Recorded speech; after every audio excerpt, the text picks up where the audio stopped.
नमस्ते। नमस्ते। नफस नफस कदम कदम बस एक फिक्र दम बदम, घिरे हैं हम सवाल से, हमें जवाब चाहिए।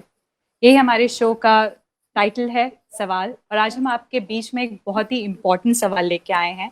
आज सुबह से ट्विटर पे लगभग 25 लाख लोगों ने एसएससी डिक्लेयर सीजीएल रिजल्ट्स नाम का एक हैशटैग चलाया।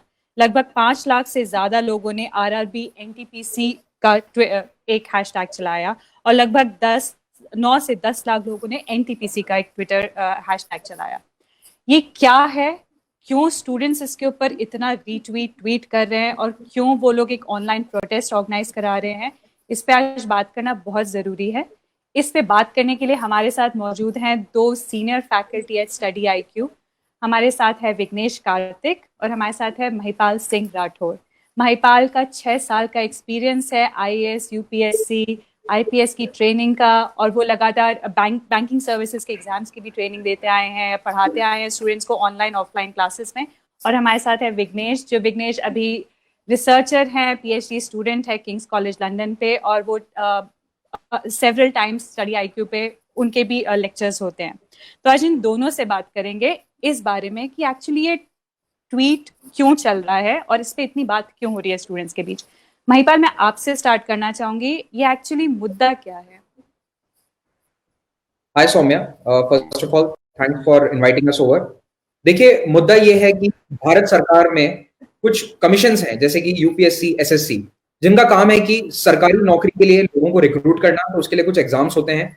तो आमतौर पर कोई भी एग्जामिनेशन है जिससे किसी जॉब के लिए या फिर किसी प्रोफेशनल कोर्स के लिए रिक्रूटमेंट होता है, तो उम्मीद करी जाती है कि उसमें 6 महीने या साल भर में प्रोसेस पूरा हो जाएगा। जैसा कि आप देखते होंगे, आमतौर पर मेडिकल एंट्रेंसेस के लिए नीट होता है, आईआईटी जेई के लिए एग्जाम होता है। इनके प्रोसेसेस 3 महीने में पूरे हो जाते हैं। गवर्नमेंट जॉब के लिए जो एग्जाम्स होते हैं, कायदे से उसका प्रोसेस भी 6 महीने में पूरा हो जाना चाहिए for SC and for in 1 year for UPSC. लेकिन पिछले 2 साल से, 2.5 साल से 2018 की वैकेंसी आगे नहीं बढ़ रही है। 2018 में स्टाफ सिलेक्शन कमीशन एसएससी ने सीजीएल के लिए वैकेंसी निकाली थी। ये बात है मई 2018 की। तब से लेके अब तक उसका प्रोसेस चल रहा है और उसमें डिले हुआ है पिछले 8 महीने में बहुत ज्यादा, क्योंकि जो 4 स्तर होते हैं परीक्षा के, उनमें से तीसरे स्तर की परीक्षा का रिजल्ट अभी तक रोक दिया गया है।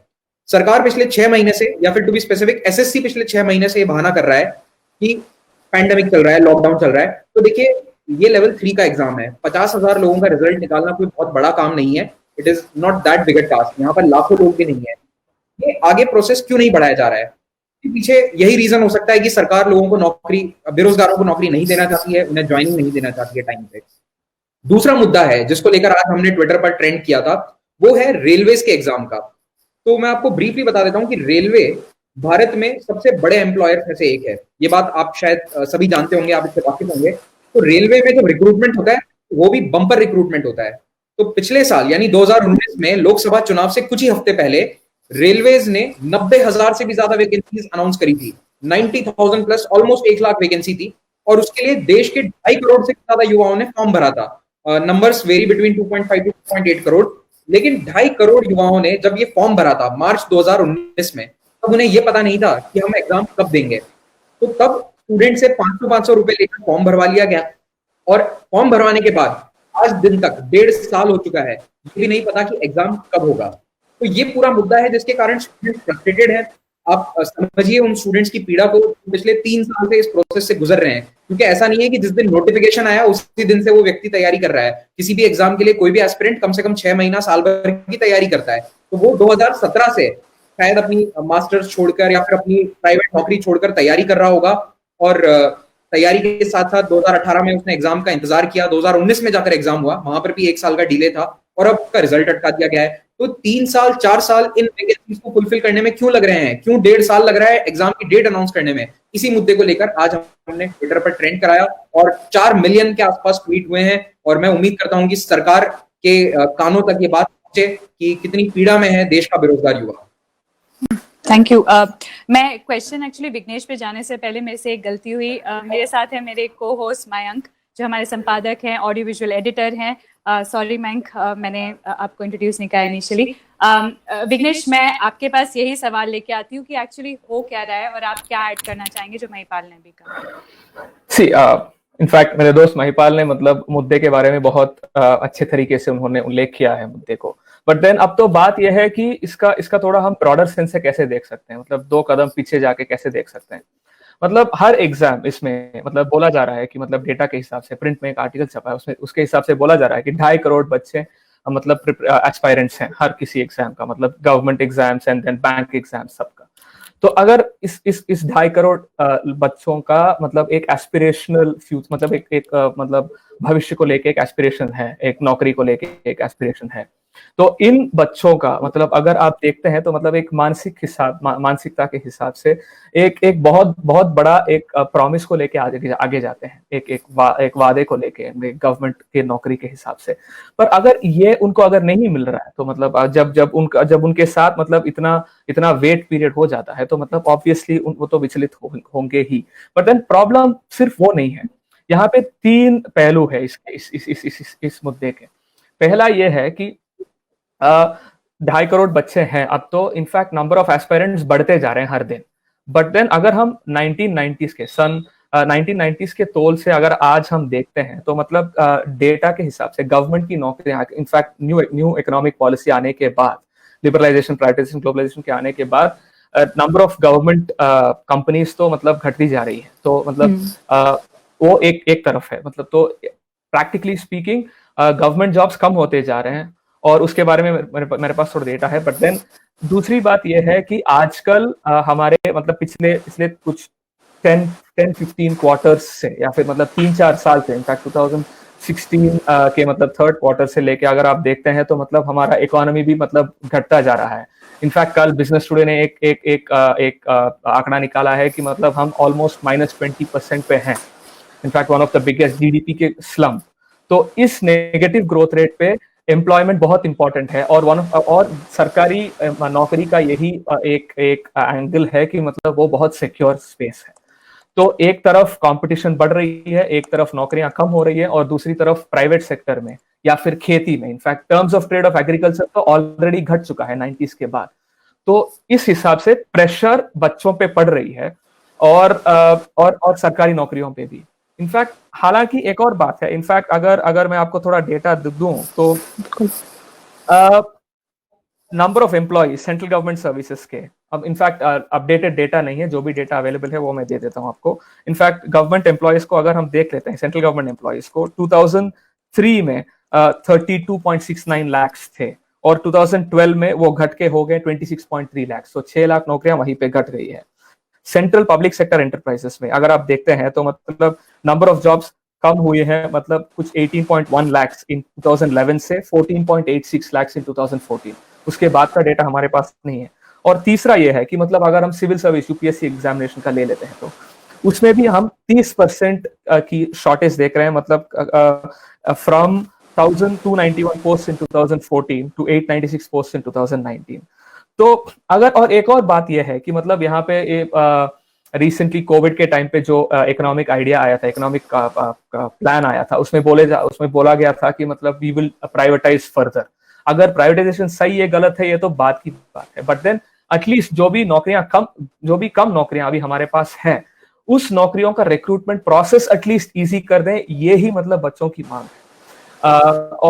और इकोनॉमी बढ़ेगी, उसके बाद नौकरियां मिलेंगी, ये तो अलग बात है, मतलब इसका तो टाइम लगेगा at least, but in the short run हमारे पास ऑलरेडी बच्चे आ गए हैं, बच्चों ने फॉर्म भर दिया है, प्रिपरेशन कर दी है, हमें सिर्फ एग्जाम कंडक्ट करना है हमने, और कुछ नहीं। और इनफैक्ट एग्जाम कंडक्ट करना तो दूसरी बात है, पर जो एग्जाम कंडक्ट हुआ है उसका रिजल्ट तो दे दें, इनफैक्ट एम्प्लॉयमेंट लेटर दे दें, आश्वासन दे दें कि मतलब आपके पास नौकरी है करके। क्योंकि एक विषम तरीके का आर्थिक, सामूहिक, सामाजिक मानसिकता की और मानसिकता से गुजर रहे हैं बच्चे, इनफैक्ट 18 से लेके 35 इयर्स के लोग, एक युवा, और हमारा डेमोग्राफिक डिविडेंड 10 साल में घट जाएगा।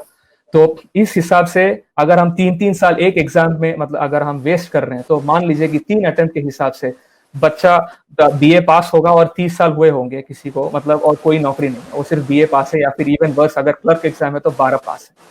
तो इस हिसाब से मतलब इस मुद्दे को मतलब हमें एक वैधता की दृष्टिकोण से देखना है। Thank you so much Vighnesh और महिपाल, आपने ये सम अप किया। मयंक, आप सवाल लेना चाहिए। जी, अब मेरा सवाल महिपाल से, महिपाल ये बताएं, देखिए एक तो ये इशू हो गया कि रिजल्ट्स डिक्लेयर ना होने का, दूसरा परीक्षा को जो पोस्टपोन करने की बात हो रही है। अब इसमें छात्र जो है वो ये कह रहे हैं कि सेफ्टी बहुत ज़रूरी है, और जाहिर सी बात है कोविड की वजह से पढ़ाई और तैयारी हर चीज़ पे असर पड़ा है, क्योंकि कोचिंग सेंटर्स नहीं चालू हैं, कॉलेजेस नहीं चालू है, कुछ भी नहीं है। सरकार की ओर से कुछ लोगों का तर्क आया कि ज़्यादातर बच्चों ने एडमिट कार्ड्स डाउनलोड कर लिए हैं, तो ऐसा तो है ही नहीं कि बच्चे जो है एग्जाम देना नहीं चाहते। इस पर आप क्या कहना है, क्योंकि आपके बच्चों से सीधे बात हो रही होगी छात्रों से।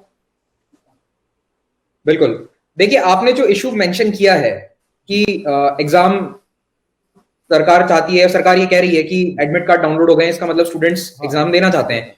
तो देखिए यहाँ पर थोड़ा सा विरोधाभास है सरकार की बातों में। पहली बात तो ये कि एग्जाम कौन सा कंडक्ट हो रहा है इस वक्त, जो 12th क्लास के स्टूडेंट्स यानी 12th पास स्टूडेंट्स देते हैं उनका एग्जाम कंडक्ट हो रहा है, IIT जेईई और नीट का। वो स्टूडेंट्स, वो छात्र मांग कर रहे हैं कि हमारा एग्जाम अभी पोस्टपोन किया जाए, हमें ये डर है कि कोरोना वायरस काफी तेजी से फैल रहा है, देश में लगभग 80,000 केसेस आ रहे हैं डेली, तो ये उनकी मांग है।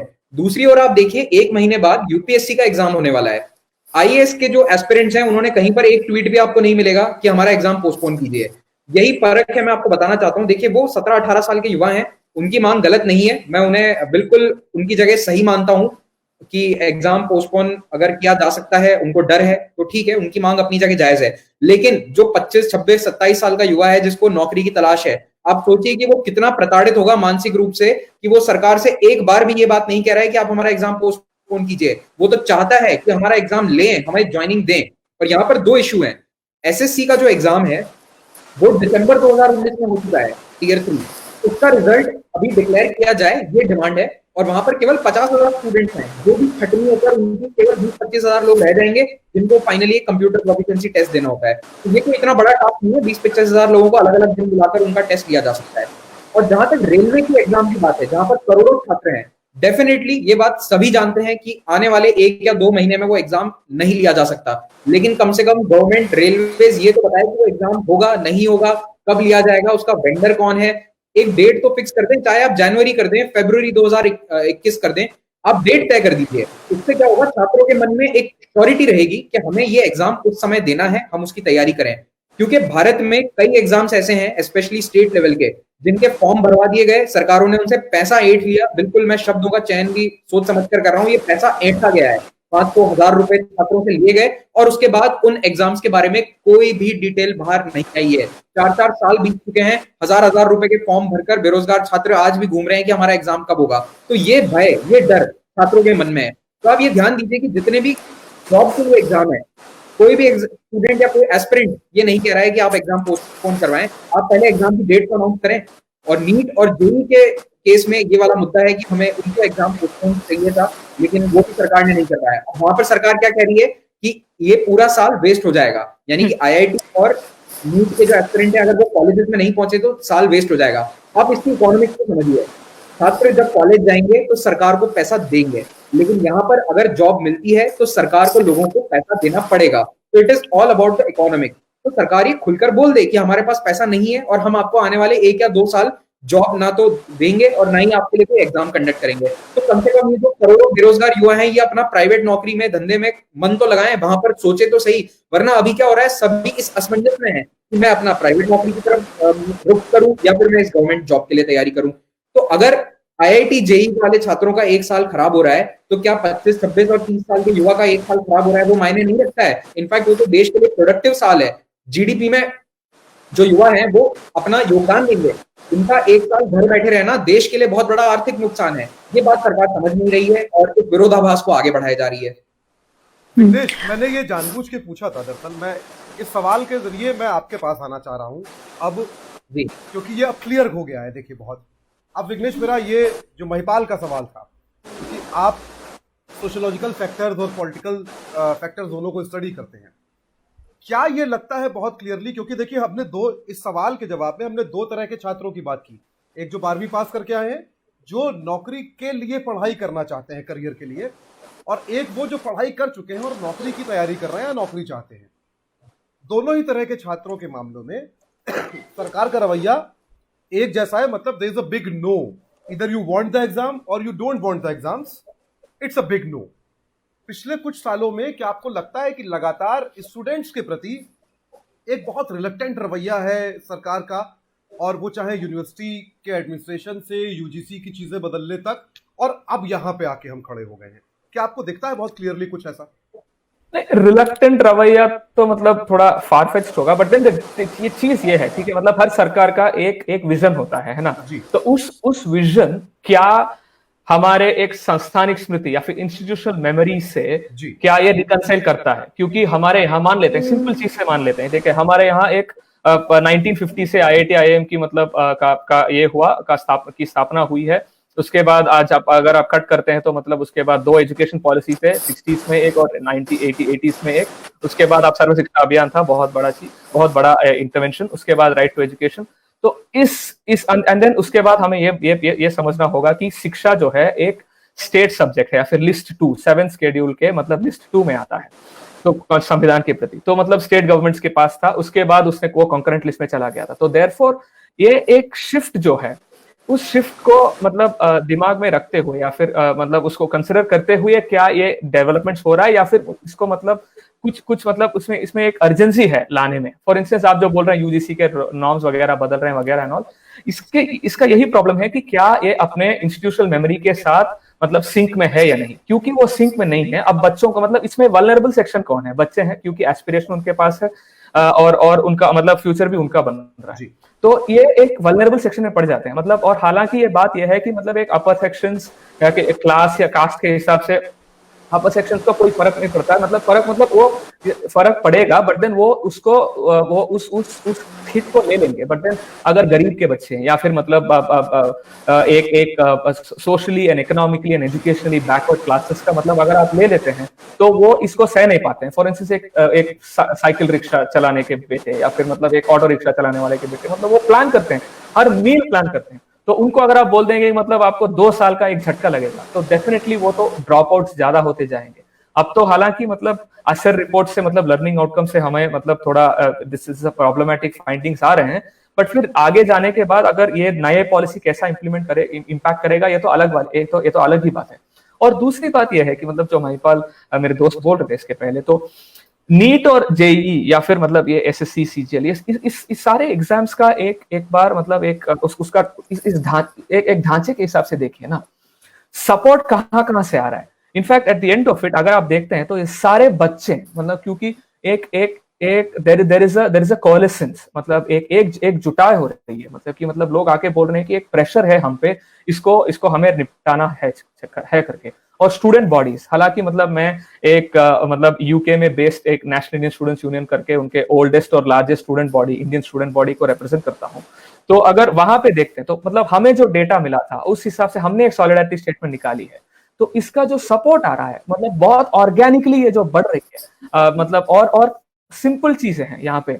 आजीविका की खोज है और इनफैक्ट एजुकेशन में ईज चाहते हैं, और ये सब मतलब ये अपील्स देखिए इतना डायरेक्ट है और अपील्स इतने विनम्र हिसाब से प्रकट किए जा रहे हैं, मतलब क्योंकि अब तो उनका इतना पीड़ा है कि मतलब यहाँ पे आके आज ट्रेंड किया जा रहा है। But otherwise it was always a problem, और सिर्फ बात होती रही है गवर्नमेंट से, और आज भी in fact very very democratically happening, और सपोर्ट तो सारे बच्चों से ही आ रहे हैं।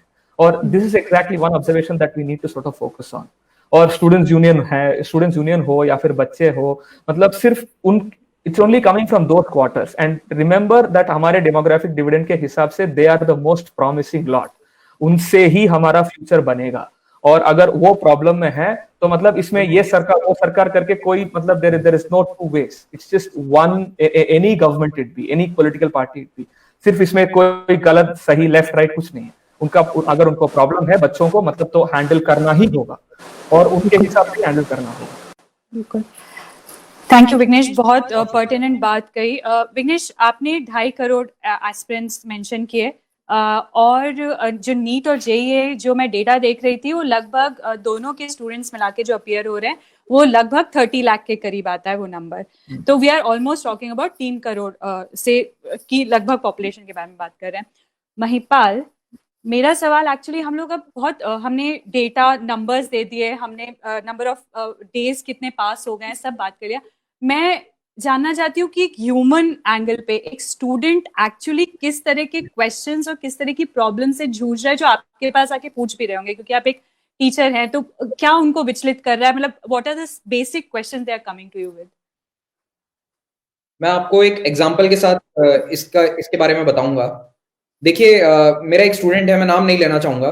जी। 2016 से मैं उनके संपर्क में हूँ। जब मैंने इनफैक्ट मैं खुद पढ़ा था, स्टार्ट ही किया था, कुछ समय बाद में उनसे संपर्क में आया 2015-16 में।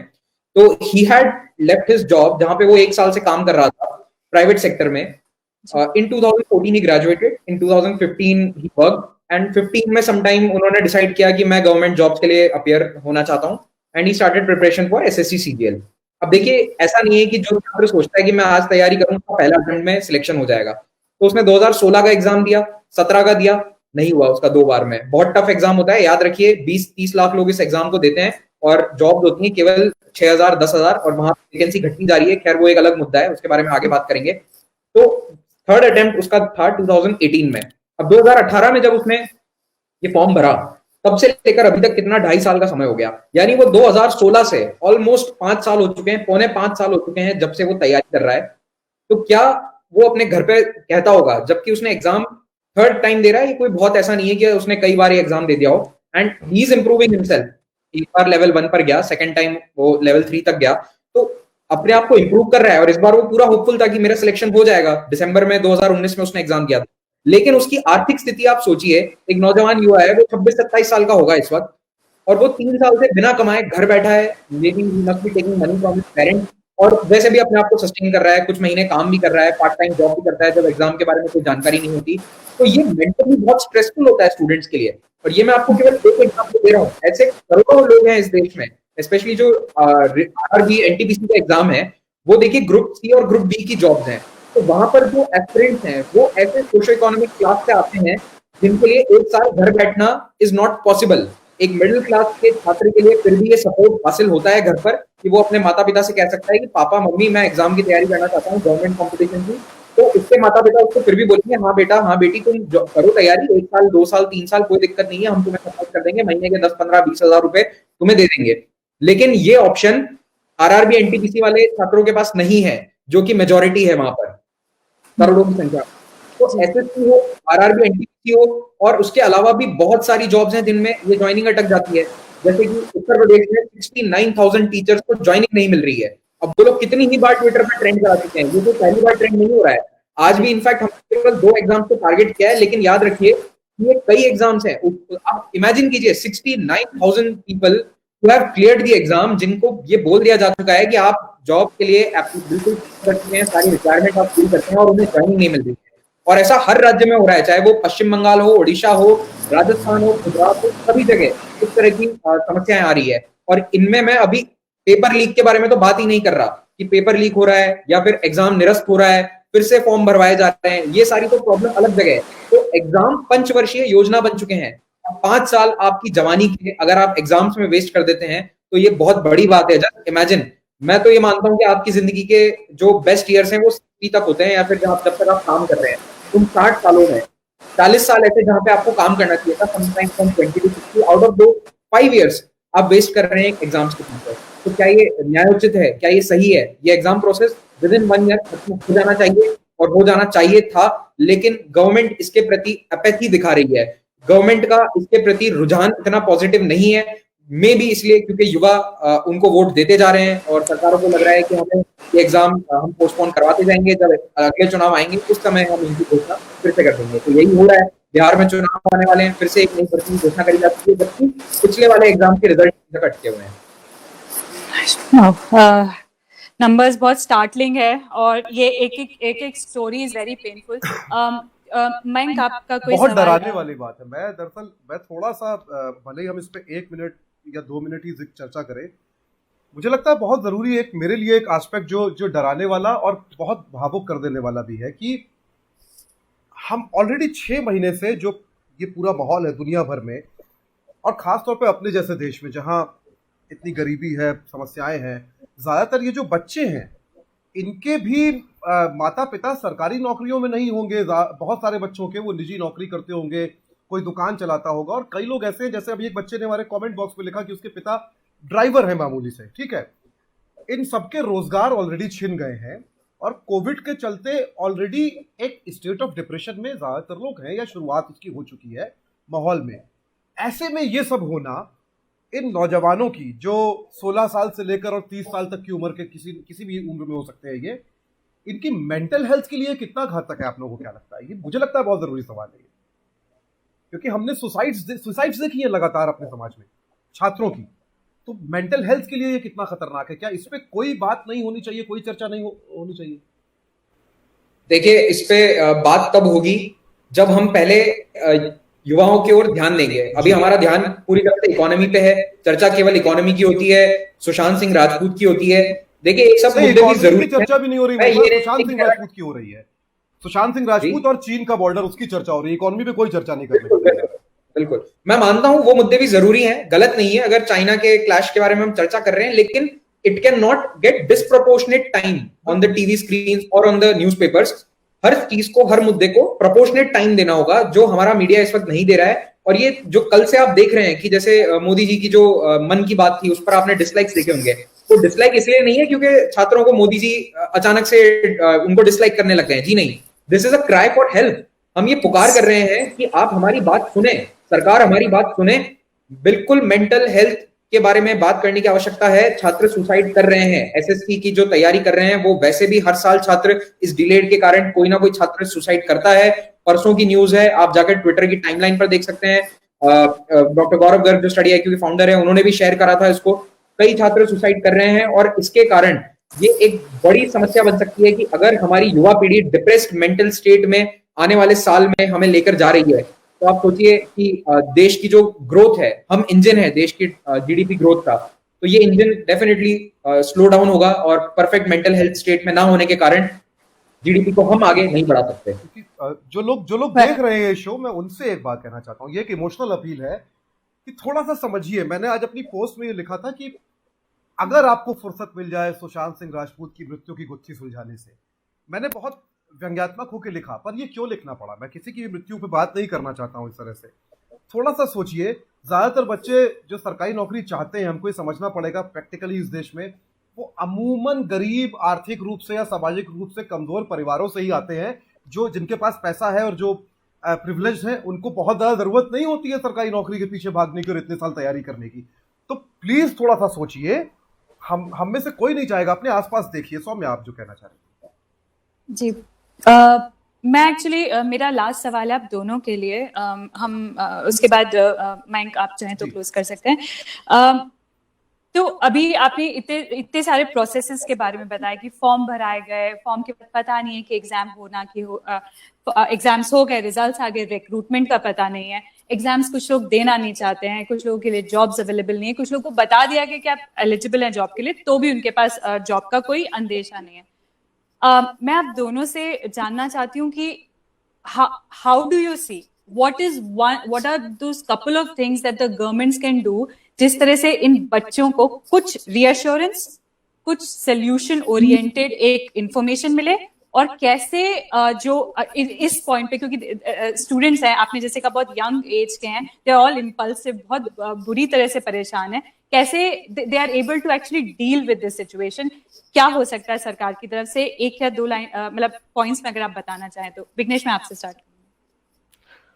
वेल, आज तो मतलब आश्वस्त करना ही द फर्स्ट स्टेप है। आई मीन, मेरे हिसाब से आई थिंक मतलब अगर अब नंबर्स की बात तो मतलब हमने ऑलरेडी किया है, मतलब और बट बात यह है आज की, मतलब आज तो न्यूज साइकिल का तो ड्यूरेशन इस 6 आवर्स है ना। ट्विटर के टाइम पे तो मतलब 6 घंटे अगर आप प्रिंट कर दिए तो मतलब आपने, और हमेशा मतलब ये प्रिंट में एक आर्टिकल भी निकला है कि मतलब पॉलिटिकल पार्टीज के बीच में जैसा मतलब एक ट्विटर वॉरफेयर होता है, मतलब और वहां पे there is also you know calculated accounts, Twitter वगैरह ये पर्ज भी कर रहा है वगैरह, ये सारी चीजें मतलब ये बात की बातें हैं।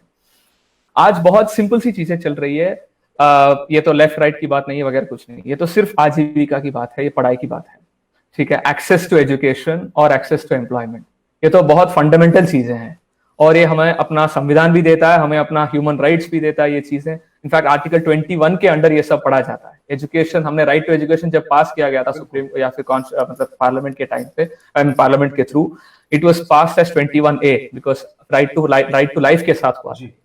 तो ये बेसिक लिविंग कंडीशन क्रिएट करने का एक के दो पहलू हैं ये, कि मतलब एजुकेशन और एम्प्लॉयमेंट।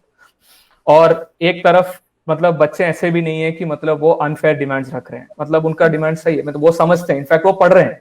इनफैक्ट बहुत लोगों मतलब बहुत सारे ऐसे लोग हैं जो बात कर रहे हैं आजकल, डिस्कोर्स में बात करना चाहिए, बट देन बच्चे ऐसे नहीं है, बच्चे पढ़ रहे हैं बहुत और कम बात कर रहे हैं इनफैक्ट। और जब वो बात कर रहे हैं इसका मतलब है कि प्रॉब्लम रियल है, ठीक है। और प्रॉब्लम यही है कि मतलब वो समझते हैं कि इंडिया की इकोनॉमी घट रही है, वो समझ रहे हैं कि मतलब इंडिया में स्पेंड जीडीपी की ग्रोथ मतलब थोड़ी घट रही है, वर्ल्ड प्रॉब्लम्स क्या है, इंडिया का मतलब जियोपॉलिटिकल सिचुएशन क्या, सब समझ रहे हैं।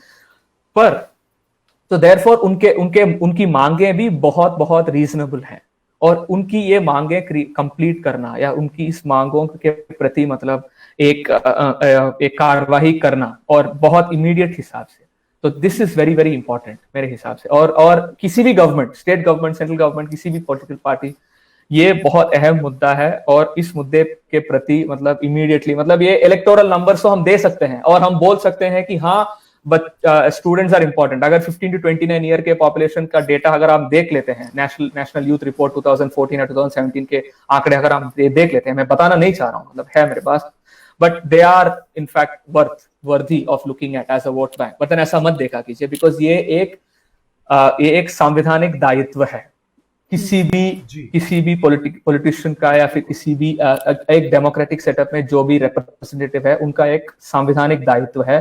हम मतलब बच्चे किसी से कोई मांग ये नहीं कर रहे हैं। इनफैक्ट हमारे मतलब को फाउंडर गौरव गर्ग भी ये कल बोल रहे थे कि मतलब कोई मतलब किसी का एहसान नहीं पूछ रहे हैं बच्चे बोल रहे हैं कि हमने पढ़ाई कर ली है, हमें अपना स्पेस दे दीजिए। They are asking for space, they are asking for rights, they are asking for their employment and education.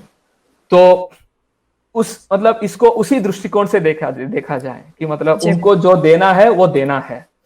और इससे मतलब किसी पॉलिटिकल पार्टी मतलब बच्चों के कंधों से मतलब ये फायर करना या अपना पॉलिटिक्स करना, ये तो मतलब this is not at all fair. कोई भी political party, there needs to be a cross party support that needs to come together and then this needs to be mitigated. मतलब सारे पॉलिटिकल पार्टीज को साथ आना चाहिए, सारे गवर्नमेंट्स को साथ आना चाहिए, क्योंकि ये वैसे भी कॉन्करेंट लिस्ट में ही एजुकेशन है ना, एम्प्लॉयमेंट भी एजुकेशन का एक आउटकम। तो सारे पॉलिटिकल पार्टी, सारे स्टेट्स साथ आइए, यूनियन टेरिटरी साथ आइए, प्लान करिए। मतलब आज के हिसाब से तो अगर आप देखते हैं लास्ट अवेलेबल डेटा के हिसाब से there is only 2710 rupees spent on youth per youth in India, in skill, education, food, सब के हिसाब से, ठीक है। ये 90,000 करोड़ स्पेंड हो रहा है। इसको बढ़ाइए, मतलब उनको रोजगार दीजिए, एजुकेशन दीजिए, इस पे फोकस होना चाहिए। और इसमें there are no two ways about it. This is a very very straightforward solution, this is a very very straightforward problem. और इसका हल भी बहुत सीधा है, सिर्फ पॉलिटिकल विल चाहिए अक्रॉस पार्टी लाइंस, बस। Beautiful. So assurance, immediate karwahi for the access of education, access of employment, because this is their right to live and right to live with dignity. हक मांग रहे हैं, एहसान नहीं मांग रहे। सारी गवर्नमेंट्स को आना चाहिए। महिपाल, आप इस पे क्या ऐड करना चाहेंगे? विघ्नेश ने जैसा कि बताया, जो रिफॉर्म्स उन्होंने बोले हैं, those are long term and structural reforms जो हमें चाहिए। मेरी तरफ से मैं ये ऐड करना चाहता हूं कि इमीडिएटली जो हमें रिस्पॉन्स चाहिए या फिर जो हमें एक्शन चाहिए वो ये होगा। पहली बात, रेल मंत्री पीयूष गोयल, जिनके अंडर में आरआरबी एनटीपीसी की वैकेंसी होती है, उन्होंने पिछले 1.5 साल से इस पर कोई बयान नहीं दिया है। और एक बार बस उन्होंने कहा था कि हो जाएगा, लेकिन हमें एक टाइम बाउंड एक अनाउंसमेंट किया जाए रेल मंत्री के द्वारा कि इतने समय में आरआरबी एनटीपीसी का एग्जाम कंप्लीट करवा दिया जाएगा, और ये इसकी डेट है। मंत्री जी खुद अनाउंस करें, नहीं तो मिनिस्ट्री का कोई हायर ऑफिशियल करे। दूसरी चीज, एसएससी स्टाफ सिलेक्शन कमीशन, ये आता है ministry of personal and training, जो डीओपीटी हम जिसे कहते हैं आमतौर पर। तो डीओपीटी के जो मंत्री हैं डॉक्टर जितेंद्र सिंह, वो भी सामने आए और स्पष्ट रूप से ये बताएं कि एसएससी सीजीएल की प्रक्रिया कब तक पूरी होगी। अगर वो नहीं है तो एसएससी के चेयरमैन ये काम कर सकते हैं। और एक और बात, एक सिटीजन चार्टर लाया जाए इमीडिएटली हर एग्जाम के साथ, जैसा कि कई स्टेट्स में सिटीजन चार्टर होता है कि कोई पब्लिक डिलीवरी है या कोई पब्लिक सर्विस है, उसकी डिलीवरी के लिए एक टाइम बाउंड टाइम आपको बताया जाता है कि जैसे ये काम है, राशन कार्ड बनवाना है तो 1 महीने में ये पूरा करना जरूरी है।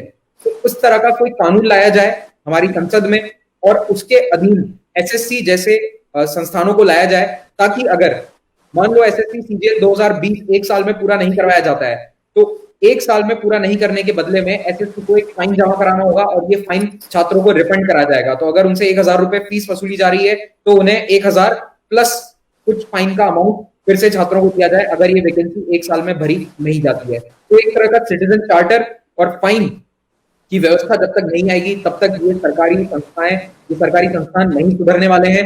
इनके ऊपर अभी कोई भी तलवार नहीं लटक रही है। देयर शुड बी समथिंग, ये फाइन लगेगा आप पर, ये प्यूनिटिव आपके ऊपर एक्शन लिया जाएगा अगर आप ये भर्ती समय पर नहीं कराते हैं। जब तक इस तरह का कोई ठोस रूल नहीं बनाया जाएगा तब तक ये इसी तरह से ढर्रा चलता रहेगा।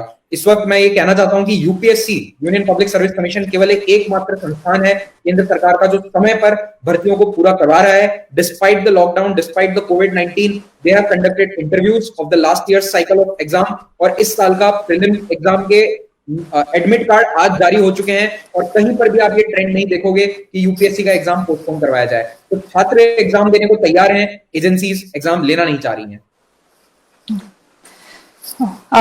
मयंक। मैं सौम्या, मुझे लगता है ये आखिरी सवाल था आपका। जी मैं सौम्या ने एक शलभ श्री राम सिंह की बहुत खूबसूरत उनका गीत जो है उसकी पंक्तियों से शुरुआत की थी। मैं आमतौर पे अंत कविताओं से करता हूँ हमेशा, बहुत दुखी कविताएं, पर आज मैं कोई कविता नहीं पढ़ना चाहता हूँ। मेरे सामने हमारे कमेंट बॉक्स में ढेर सारी, अंग्रेजी में जिसे ओड कहते हैं या दुख का गीत जो होता है, ढेर सारे शोक गीत, शोक कविताएं हमारे कमेंट बॉक्स में है। आज मैं अंत में अपने कंक्लूजन या किसी बात की जगह मैं सिर्फ कुछ कमेंट्स पढ़ देना चाहता हूं। शायद हम में से कुछ लोगों को तकलीफ महसूस हो, शायद हम में से कुछ लोगों की नींद टूट जाए। एक सपना 70-80 साल पहले देखा गया था हिंदुस्तान का, शायद आपको ये याद आ जाए कि वो आधी नींद में सपना टूट चुका है आपका। मैं कमेंट्स पढ़ता हूँ बस। इस सिस्टम में फंस गए, पैसा रहता तो सीए सीएस कुछ तो कर लेते, एमबीए कर लेते। एग्जाम में रिफॉर्म चाहिए, नोटिफिकेशन निकले तो 1 साल के अंदर ज्वाइनिंग मिल जाए। एक साहब कहते हैं कि हिंदू मुस्लिम बहुत कर लिया ना, गवर्नमेंट इज बीइंग डिक्टेटर। इस कमेंट को ध्यान से सुनिएगा। सोसाइटी से और नहीं लड़ पा रहे, बहुत तकलीफ दे है ये सब।